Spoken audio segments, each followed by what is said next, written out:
So how to use the gold indicator? If you notice, dun sa Discord natin, here. So ito yan, meron yan different. Oh. Meron yan buy level, may stop loss level, meron ditong indicator ng strength, currency strength.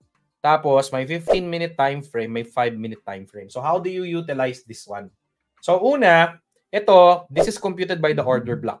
So tinitingnan dyan sa indicator na yan, where is the order block coming from? So yung mga tinatawag nila sa ICT, SMC ng fair gap value, all of that, no? Using Fibonacci, support and resistance, all combined.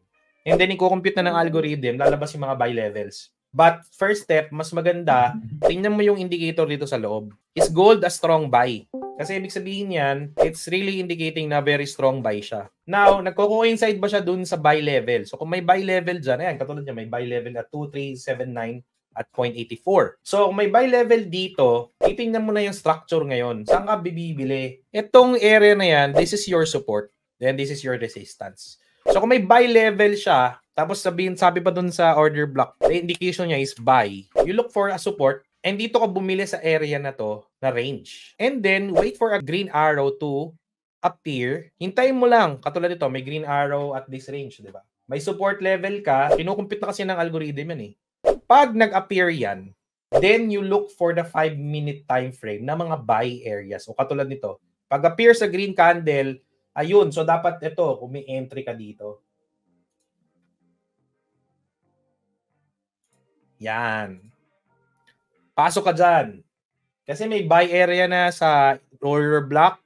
Meron siyang buying range. Tapos sa 15-minute, may established support. Tapos may green pa. Sobra yung conviction mo, nagtutuloy, dumadami na, magsascalp ka ngayon sa 5 minutes. Gagawa ko ng detailed video about this. Magsascalp ka ngayon sa 5 minutes that you are buying the support level. Ito mga yan. Mga support level na to.